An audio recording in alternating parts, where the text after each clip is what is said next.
salah satu sebab yang bisa memasukkan kita ke surga Allah Subhanahu wa taala di antaranya adalah nanti ada pertanyaan. Sekolah, selama hidupmu pernah nggak kau duduk di majelis ilmu? Nanti kalau kita bilang ya Allah aku pernah duduk di majelis ilmu, maka Allah memerintahkan kepada malaikat, wahai malaikat, masukkan beliau ini, masukkan si bola ini ke surga. Maka mari senantiasa kita istiqomahkan diri kita untuk banyak-banyak duduk di majelis ilmu. Karena bahwa majelis ilmu ini adalah majelis yang sangat mahal.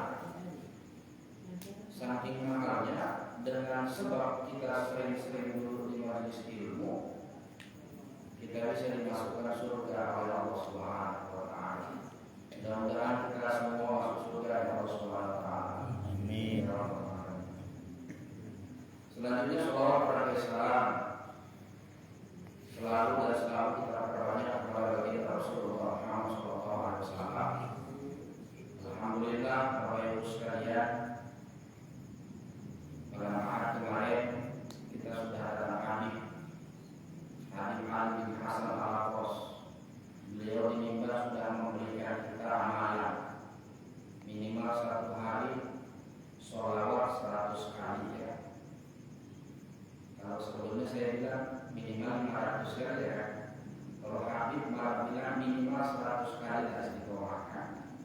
Sholawat 100 kali, istighfar 100 kali, mudah-mudahan ini bisa menjadikan kita naik derajat kita pada golongan orang-orang yang bertakwa di sisi Allah Subhanahu wa taala. Amin ya rabbal alamin.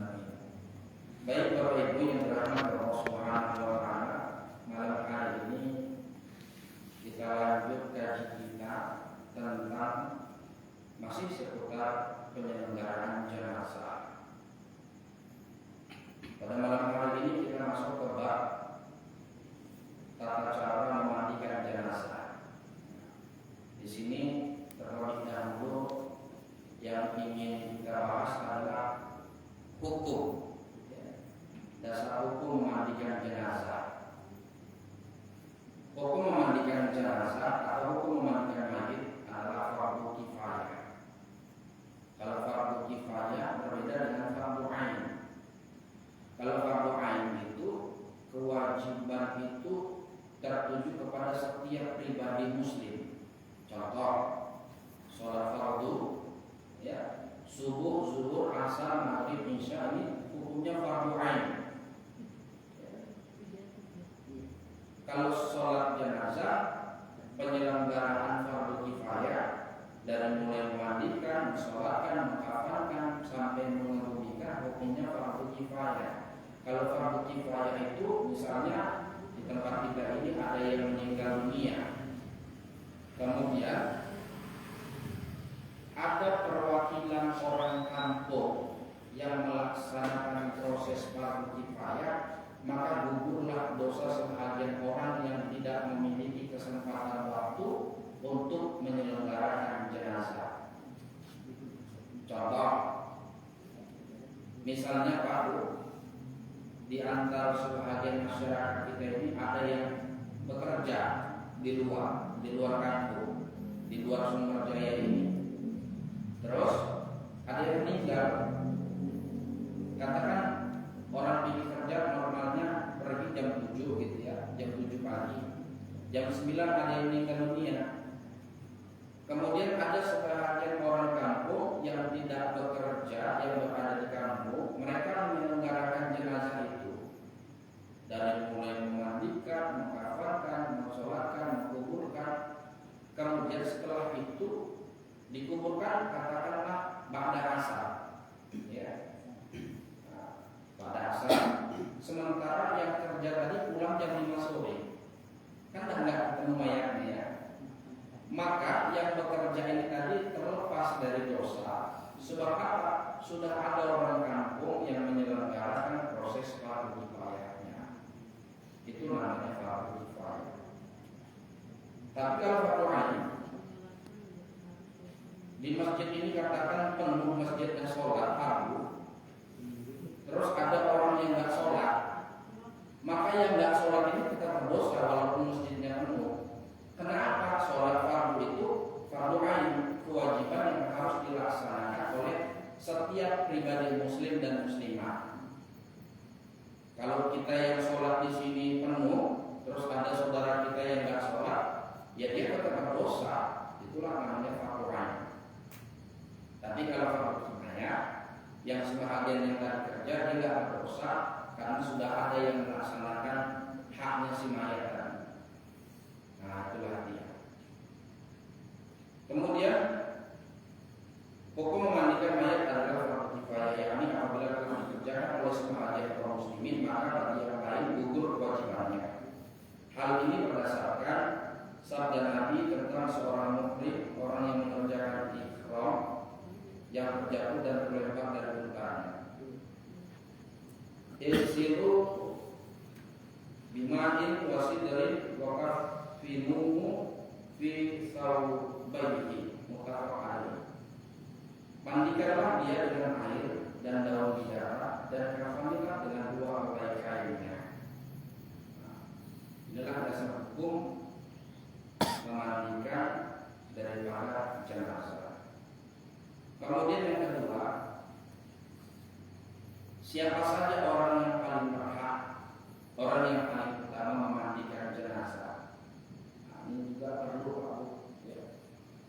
Apalagi seandainya ada di antara keluarga inti kita, baik orang tua kita, ya,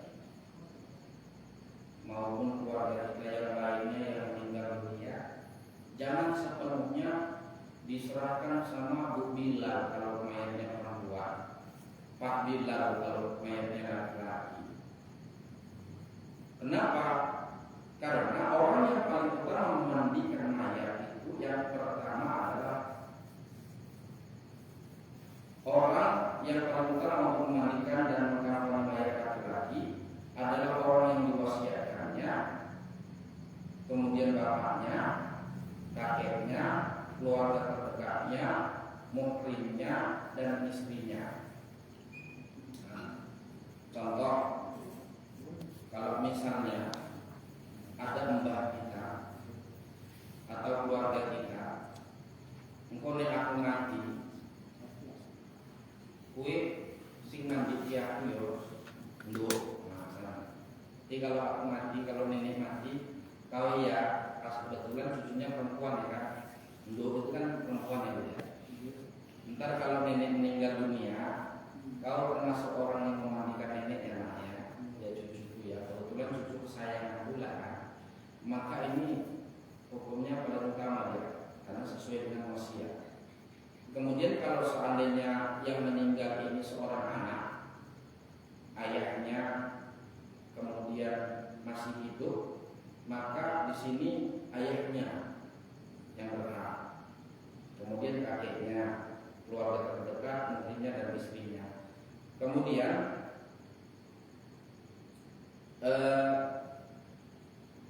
walaupun ada bahasa kakek bapak, tapi kalau misalnya perempuan yang sudah dewasa yang meninggal dunia, kalau boleh dari keluarga yang perempuan lah yang utama, walaupun kakeknya, ayahnya boleh juga memandikan. Karena kan apalagi kalau sudah dewasa ini kan agak sensitif ya Bu ya. Nah, itu dia. Kemudian istrinya kalau dia yang meninggal suaminya, karena apa? Karena pernah Nabi bersabda, nanti kalau saya meninggal dunia, kata Rasul kepada Aisyah, maka mandikan aku ya, itu ada hadisnya. Kemudian yang kedua, orang yang paling utama untuk memandikan dan mengkafani mayat perempuan adalah ibunya, neneknya, keluarga terdekat dari pihak wanita serta suaminya. Nah, begitu juga sebaliknya ya. Kalau dia anak laki-laki, anak perempuan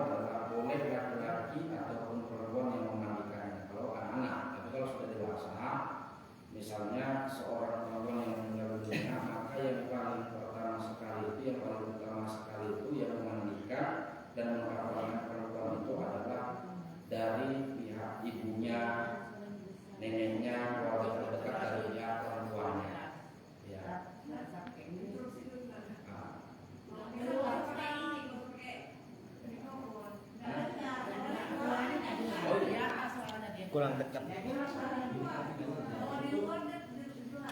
Coba lebih.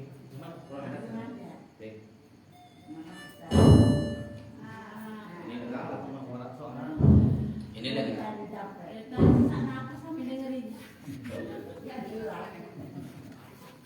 Ini dengar.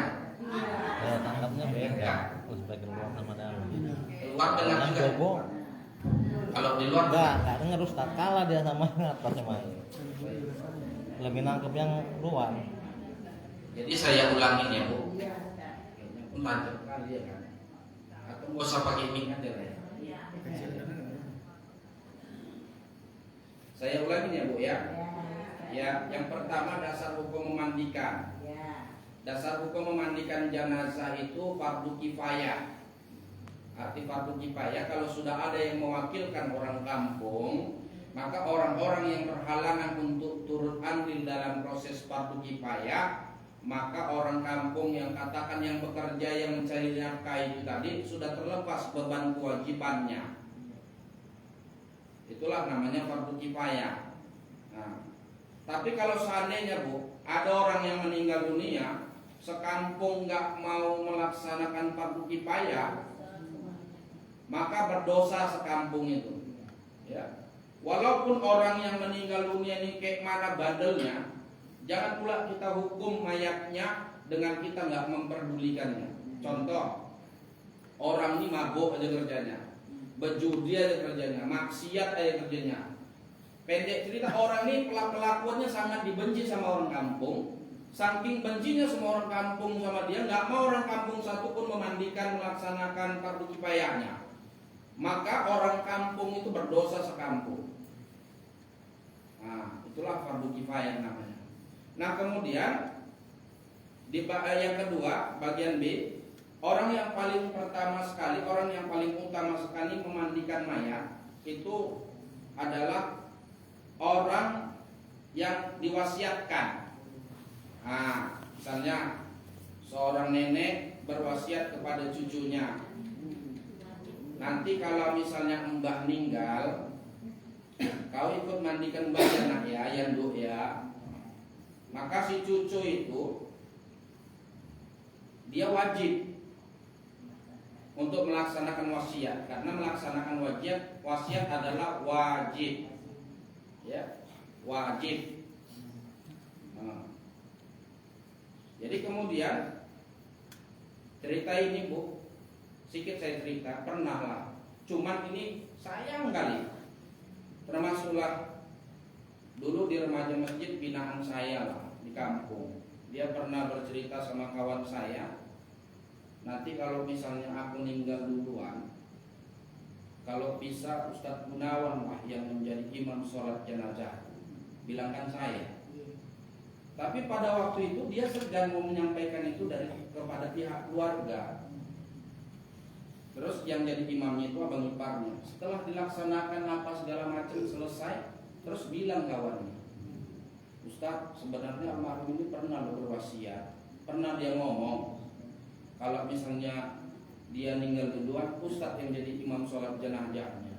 Jadi saya kira astagfirullah, kenapa nggak kau bilang? Nah, lantas berdosakah saya? Enggak. Kenapa nggak disampaikan sama saya kan? Nah, itu pernah Bu.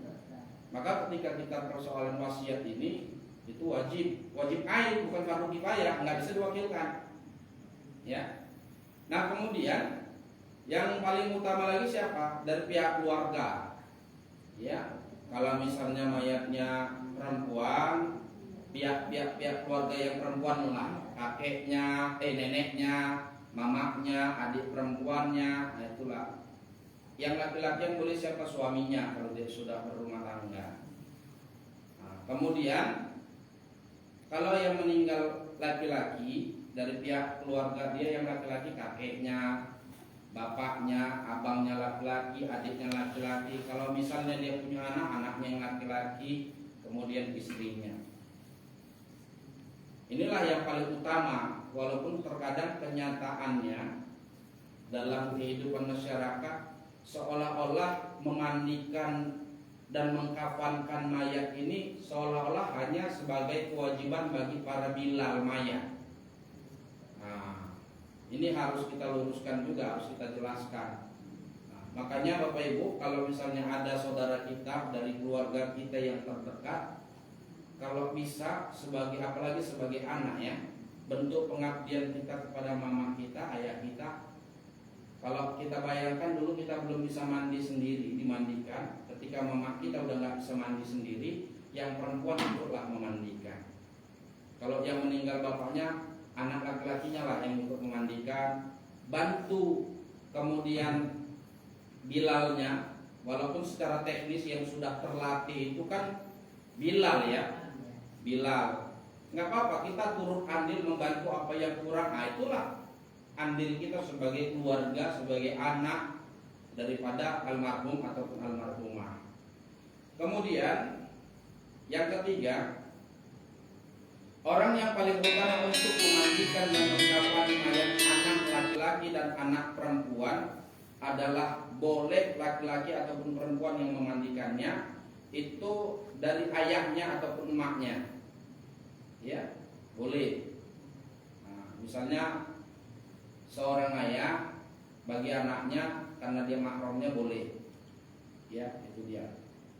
Kemudian jika seorang perempuan meninggal dunia sedangkan yang masih hidup semuanya laki-laki dan dia tidak mempunyai suami, atau sebaliknya, seorang laki-laki meninggal dunia